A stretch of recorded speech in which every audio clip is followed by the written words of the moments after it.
이 국장님, 네. 지금 이재명 민주당 대표에 대해서 원래 운동권 청사는 네. 한동훈 국민의힘 비대위원장이 주장을 했는데 네. 실제로 실행을 하는 사람은 이재명이다. 네. 이런 말이 나오고 있습니다. 네. 그래서 지금 운동권의 가장 대표적인 사람이 임종석 전 대통령 비서실장이고, 그 외에도 지금 운동권들이 우수수 떨어지고 있는 그런 상황 아니겠습니까? 그렇습니다. 그런데 이번에 특히 임종석 전 비서실장에 대해서는 얼마 전에 윤영찬 의원이 탈당을 하려고 했지 않습니까? 네네네. 원칙과 상식 때. 그때 네. 붙잡은 사람이 이제 임종석 아닙니까? 네. 비서실장이었고, 윤영찬은 홍보수석이었고, 예. 그리고 고민정 대변인이었죠. 대변인, 예. 그리고 윤건영 상황실장. 이런 사람들이 가서 붙잡았다는 거 네네. 아닙니까? 네네. 그때 나온 얘기가 총선만 끝나면 당권은 우리 거야. 우리가 다시 갖고 올 수 있어. 그걸 이제 이재명이가 보고받고 경로를 했다는 거예요. 이 놈들은 완전히 청산을 해버려야겠구나. 이게 딴 맘을 먹고, 그게 이제 가장 컸다고 얘기했네요. 뭐 이유 중에 또 첫 번째겠지요. 왜냐하면 이재명은 그야말로 당권을 내려놓는 순간 자기는 끝이다. 그러니까 네. 현역 그냥 배지 하나 달고 있는 것과 당대표와 질적인 차이가 확실히 있지 않았겠습니까? 네. 체포동의안 과정도 그렇고, 또 한 가지 만약에 감옥에 가더라도 어쨌든 자기가 살아남으려면 끊임없이 한 목소리로 문제 제기를 하고 정부를 규탄하고 하면서 끝에 이제 마지막 최후의 순간 사면까지도, 형이 확정되면 사면까지도 요구할 수 있는 그런 투사들, 자신을 이야기할 수 있는 투사들이 활동을 하려면 대표가 돼야 되겠죠. 네. 대표가 돼야지만 권력이 있고, 또 지방선거도 남고 재보궐도 공천을 주고, 2년 후면은 물론 대통령 선거 바로 직전이긴 하지만 당권을 내려놓는다는 건 상상도 못했을 겁니다. 그런데 아직도 멀었는데 총선도 아니고 총선 이후를 얘기해? 정말 화가 날 상황이죠. 그러니까요. 예. 그래서 임종석에는 그때 치기로 이미 작정을 하고 있었다는 건데, 네.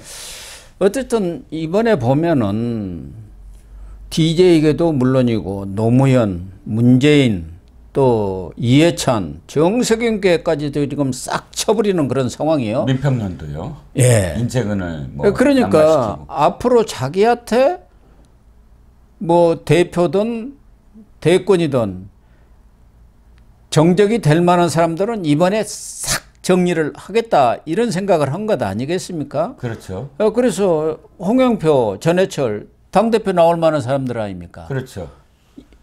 이인영은 아직 말은 없는데 여기도 거의 지금 뭐 거의 언론에 예. 뭐 다음이 이인영이다 바로. 그러니까 순서가 정해져 있다는 네네. 거 아닙니까? 그래서 이인영까지 쳐버리면 사실 뭐 86 운동권은 끝나는 거 아닙니까? 그렇죠. 그 전대협 라인이 원래 그러니까 굉장히 이 당에 뿌리 깊습니다. 제가 그 민주당을 취재하면서 출입하면서 옛날에 기자에 제일 놀랬던 게 당직자들끼리 전부 다 동지라고 부르고 네. 그다음에 다 서로 계보가 있어요. 너 어느 계보에서 어떻게 했어? 전대협 한총련 아니면 무슨 뭐 임노련 출신 그러니까 저 노동운동한 사람 이런 계보들로 뭐 김문수 계야 뭐 무슨 계야 뭐 이게 다 있더라고요. 그렇죠. 그 계보별로 하나의 어떤 정당의 당직을 지금 맡고 있는 게 바로 이제 민주당이다, 이런 생각이 들 정도였는데, 특히나 전대협 라인이 상당히 처음부터 굳건했습니다. 전대협 그 1기 의장이 이인영입니다. 이인영. 3기가 임종석이고요. 4기 의장이 송갑석입니다. 그러니까 1, 3, 4기고, 그 다음에 나머지 뭐 우원식이니 뭐 이런 그 운동권들이 전부 다 부의장 출신이고, 예, 뭐 그렇죠. 이런 식의 하부 또는 임원들. 그러니까 완전히 전대협 동무회가 바로, 그 민주당일 정도로 라인이 있었다는 거죠. 근데 그걸 그러니까 그대로 당 주류는 역시 86 운동권이다, 그렇죠. 친문이다, 이렇게 본 거 아닙니까? 그렇죠. 이 정당이 원래 뿌리는 김대중 김대중 대통령의 호남을 뿌리로 둔 지역 기반 정당이었잖아요. 근데 3당 합당을 통해서 고립이 되자 제일 먼저 손을 잡은 게 학생운동권들입니다. 학생운동권을 전면에 내세우고 그 다음에 또 하나의 고리가 노무현, 뭐 김영춘 같은 PK 일부 의원들, 네. 꼬마 민주당 요렇게 갖고 연합체였거든요. 그런데 몇 년 후에 바로 운동권이 그냥 장악을 하는 전체 어떤 흐름을 장악을 하는 상황이 됐죠. 그러니까 이재명으로서는 이번에 당을 확 갈아엎겠다. 그러니까 주류를 교체를 해버리겠다. 네. 과거 노무현 정권 때도 그랬지 않습니까? 맞습니다. 주류 교체를 위해서 언론이고 모든 곳에 주류 교체를 하겠다. 그런 정책을 밀어붙였죠. 그렇죠. 예, 예. 맞습니다. 근데 이번에 공천을 보면은 이재명으로서는 당을 확 갈아엎으려면은 마구잡이 공천 칼날을 휘두르지 않을 수가 없다. 뭐 봐주고 어쩌고 해갖고는 안다니까 망나니 공천이다. 이런 생각 아니겠습니까? 네. 그래서 이 친명은 아직도 자기들이 주류가 아니라고 생각하기 때문에 네네. 완전히 찐명, 친명 이런 사람들만 남겨놓고 나머지는 싹 정리를 해버리겠다. 과거 이해창 그 한나라당 네네. 총재처럼 그렇죠. 당을 그냥 완전히 장악을 했지 않습니까? 그렇죠. 그렇죠. 그런데 그 의식이 나타난 게 윤영찬이가 이런 말을 했어요. 보니까 세입자에 불과한 사람들이 지금 집주인을 내쫓으려고 한다. 맞아요. 근데 집주인이 어떻게 나가겠냐. 네. 그러니까 임종석이 나가지 않을 거다라는 그런 좀 추측성 의견을 내면서 세입자론을 얘기했거든요. 네. 그런데 이게 참 그러니까 이 사람들의 생각이 어떠냐를 그거를 알 수가 있는 거죠. 이재명을 세입자라고 생각하고 근데 이재명 입장에서 이 운동권이 자기를 그렇게 생각하는 걸 알거든요. 네. 그러니까 철저하게 그래 너네가 임대업자들이냐 그러면서 완전히 초토화시키는 거죠. 오늘 아침에 어느 칼럼에도 보니까 이재명으로서는 최근에 가장 큰 트라우마가 체포동의안 가결표 던졌던 거. 그렇습니다. 그래갖고 가결이 됐지 않습니까? 그러니까 최소 29명에서 39명까지 이탈이 돼가지고 가결이 된 거. 네네. 언제든지 지금 앞으로도 사법 리스크 때문에 그런 일들이 벌어질 텐데 똘똘 뭉치는 그런 진짜 찐명 이재명 당을 만들겠다는 거가 하나가 있고 또 하나는 지난번 경선 때 이낙연과의 계속 50, 60% 이겨오다가 서울에서 28대 61로 뒤집혀진 거예요. 마지막. 그래갖고 0.29% 차로 결선 없이 바로 본선 직행을 했는데 그것도 송영길이가 손을 들어준 거 아닙니까? 그렇죠. 4.4.5 입하는 정세균 뭐 예. 이런 사람들 표는 거기 산입하지 않고. 예. 예. 그래갖고 겨우 된 거란 말이에요. 예. 이런 일이 없어야겠다 앞으로 대권에서도. 네, 지금 이 얘기가 가장 지금 이재명으로서는 트라우마로 남아있고 그러한 리스크를 없애야 한다. 그런 차원에서 이번에 그냥 뭐 여론이든 뭐든 설사 총선에 패하더라도 이재명 당으로 이건 확실히 만들겠다는 생각을 한 거 아니냐. 이렇게 칼럼을 썼더라고요. 그렇습니다. 참 이게 난감한 게 한동훈 비대위원장이 그 기자 브리핑 때마다 거의 되풀이돼서 얘기하는 게 이겁니다. 이재명이라는 사람은 도대체 이 정통 민주당을 어떻게 한 겁니까? 이렇게 얘기하잖아요. 저는 예를 들어서 김대중 노무현 시절에 진짜 일선에서 취재도 하시고 또 데스크도 하셨지만 이 민주당이라는 정당이 자정작용이나 견제작용이 분명히 그렇죠. 있었던 예. 건전한 뭐 정당이거든요. 저는 뭐 그들의 정책에 대해서 반대를 하지만 근데 이 정도로 독선이고 한 사람의 의견에 따라서 모든 것이 좌지우지되는 정당으로 만드는 것을 전혀 견제도 막지도 비명도 못 지르는 그런 정당이 돼버렸습니다. 그러니까 DJ라든가 노무현만 하더라도 뭐 7대3 원칙이라는 게 있었지 않습니까? 주류가 7을 가지면 최소한도 비주류는 3을 당직이든 모든 곳에서 그렇게 해갖고 비주류가 숨 쉴 수 있는 공간을 만들었는데 지금 이재명은 그 비주류 자체를 없애버리겠다는 그런 거 아니겠습니까? 그런데는 이재명이 뭐 비주류 컴플렉스랄까 변방 컴플렉스 이게 크게 작용한 것 아닌가 하는 그런 해석들도 있더라고요. 그렇습니다. 마이너리티 진짜 마이너리티 출신 아닙니까? 예. 그러니까 자신이 뭐 집의 어떤 환경이나 뭐 자라온 환경 이거는 사실 거짓말도 되게 많이 한 것 같아요. 예. 그 누가 그러잖아요. 아버지가 도대체 누굽니까? 한 30가지의 거짓말을 한 거예요.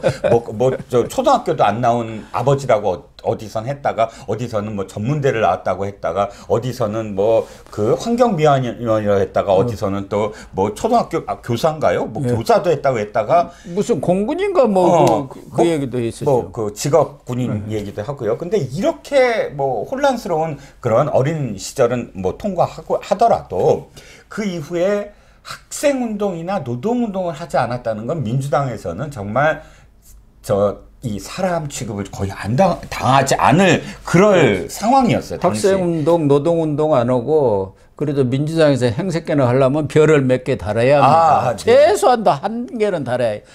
깜방 갔다 온 것을 별 달았다고 하지 않습니까? 그렇죠. 그러니까. 그리고 근데 뭐 괜히 사상범인 척 그때 네. 당시에 내가 사상범이다 이렇게 해야 되는데 당시에 전혀 그런 게 없이 사시 패스하고 성남 가서 사실 처음에는 이재선이라는 형이 있지 않습니까? 네. 그 회계사였고 회계사 변호사 이 둘이 부자가 될 꿈을 꿨다고 합니다. 뭐 처음에는 또 뭐 수임을 어떻게 하고 저렇게 하고 뭐 이런 이야기를 꿈꾸다가 갑작스럽게 성남시장이 되겠다고 시작을 해서 근데 그것도 어부질이었대요. 당시 왜 뭐 이 혼탁스럽댔잖아요. 예. 뭐 성남시장 계속 들어갔다 나왔다 하면서 그러면서 갑자기 민주당 쪽에서 나설 사람이 없어갖고 떨어질 걸 알면서도 그래 너 성남시장 한다고 굉장히 오랫동안 고생했는데 한번 해봐 했다가 된 거였고 또 거기서도 사실상 주류 그러니까 이 중앙당에서 전혀 신경도 안 쓰고 하니까 완전히 그 안에 비주류들 그 성남시에 왜 운동권에서도 완전 변방의 그 비주류들 경기동부연합 뭐 그런 사람들이죠. 이런 사람들과 손잡고 김재현이 뭐 그런 사람들하고 시정을 하면서 김미희가 그때 김미희, 성남시장 예, 나왔다가 예. 드롭해주고 뭐